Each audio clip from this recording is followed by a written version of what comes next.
Morning friends. তো আজকে সকাল সকাল বানাচ্ছি উচ্ছে ভাজা। এদিকে ভাত বসিয়ে দিয়েছি আর আজকে বানাবো সয়াবিন আলুর তরকারি। এই যে সয়াবিনটাকে ভিজিয়ে রেখেছি গরম জলে, এখানে আলু আর পেঁয়াজ কেটে নিয়েছি আর এখন খাচ্ছি। তো ব্রেকফাস্টটা হয়ে গেছে, তো এবার চা বানিয়ে নিয়েছি। তো চাটা খেয়ে নিই, খেয়ে তারপরে রান্নাটা করবো। এখানে ভাতটাও হয়ে গেছে। তো এখন বাজে 9:30। তারপর এখনো ঘুম থেকে উঠি। আচ্ছা, ব্রাশ খাওয়া সব হয়ে গেছে, এবার পড়াটা করতে হবে। কোনো বললে হবে, ম্যাডাম এত পড়া দিয়েছে, এত উঁচু ক্লাস হয়ে গেছে। ঠিক আছে, তাহলে তাড়াতাড়ি বইটাই বার করো। আর এইদিকে দেখো কতগুলো উচিত পাশের জিনিস এনেছি, এখনো পর্যন্ত একটু গোছানো হয়নি। তো এগুলো একটু গোছাবো, বের করে রাখবো, রান্না হয়ে যাক তারপরে গোছাবো। এখানে এই পাপড়টা নিয়ে এসেছি, এই পাপড়টা খেতে খুব ভালো লাগে। শ্রীকৃষ্ণ পাপড়টা বেশি মশলা না, বেশি মনে হয় মশলা ছাড়া একটু মশলা দেওয়া নেই, বেশি পরিমাণে মশলা দেওয়া থাকে না, ঝাল হয়ে যায়, সেজন্য খেতে পারি না। আমরা যাওয়া খেয়ে কিন্তু ভালো খেতে পারে না, তার জন্য প্লেনই এনেছি। এই যে কাসুরি মেথি আর এখানে বিরিয়ানি প্যাকেট এনেছি, গোটা গোটা বিরিয়ানি মশলার প্যাকেট নিয়ে এসেছি। তো এগুলোকে ভালো করে মিক্সিতে গুঁড়ো করে নিলে, কৌটোতে করে রেখে দিলে বিরিয়ানি করার সময় তাহলে সুবিধা হয়। গুঁড়ো পাওয়া যায়, বিরিয়ানি মশলা যে প্যাকেট গুঁড়োগুলো পাওয়া যায়, কিন্তু ওগুলোতে না ভালো গন্ধ হয় না, ভালো ইয়ে নেই, স্মেল নেই, ভালো একটা বিরিয়ানিতে ভালো ফ্লেভার আসে না। এরকম গোটা মশলা যদি ভালো করে গুঁড়িয়ে দেওয়া যায় তাহলে ভালো গন্ধ আসে।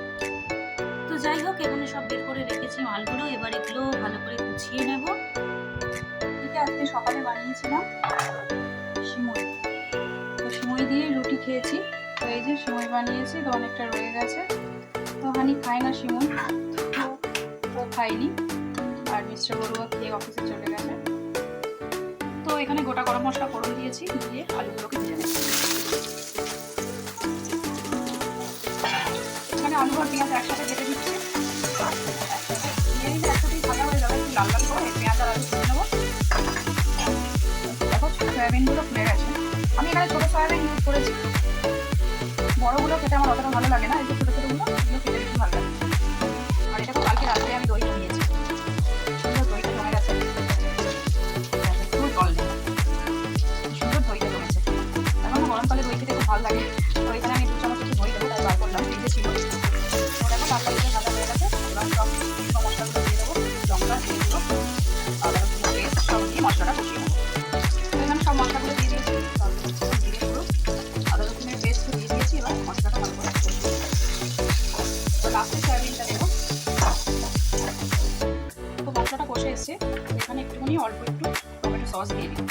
টমেটো সস দিলে একটুখানি টেস্টটা একটু অন্যরকম হয়, তো খেতে ভালো লাগে।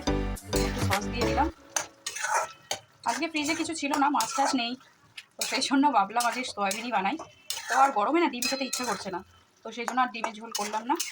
সয়াবিন আলু আর উচ্ছে ভাজা তো দেখিয়েছি হয়ে গেছে, আর এদিকে করেছি মুগ ডাল পাতলা করে। তো এখানে সয়াবিন দিয়ে ভালো করে কষিয়ে নিয়েছি দেখো। তো এবার না এর মধ্যে দইটা এবার দিয়ে দেবো, 2 চামচ দই এখান দিয়ে, ছোটো চামচ ছোটো চামচটা এখান দিয়ে দইটা এরকম করে কেটে, ব্যাস। দইটা দিলে একটু টেস্ট আর একটু ভালো হয়, তো সেই জন্য একটু দই দিয়ে দিলাম, দিয়ে জাস্ট একটু মাখা মাখা হবে, অল্প চাপা দিয়ে দেবো, আস্তে আস্তে হয়ে যাবে। বেশি জল দেবো না, এরকম করে।